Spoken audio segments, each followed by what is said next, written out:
So yun mga kamaskara, sa pagkatapos ng ating mahabang ihawan, ito na yung mahabang ihawan, maiksing kainan. Ito na yung pinaka final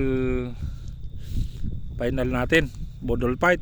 Ito yung sausawan, pansit, yung isaw ng ano na isaw, yung tuwalya, tapos yung mga hotdog natin, tapos yung inihaw na manok. Yan, yung kanin halos hindi makita, no? Ba't ganun yan? May mga ano-ano. Yan o, yung ganyan o. Hindi galing yan dito. Nililipad. So yun mga kamaskara, birahin na lang namin to, no? Maraming pong salamat. Ito yung melon pala. Melon. Pangimagas.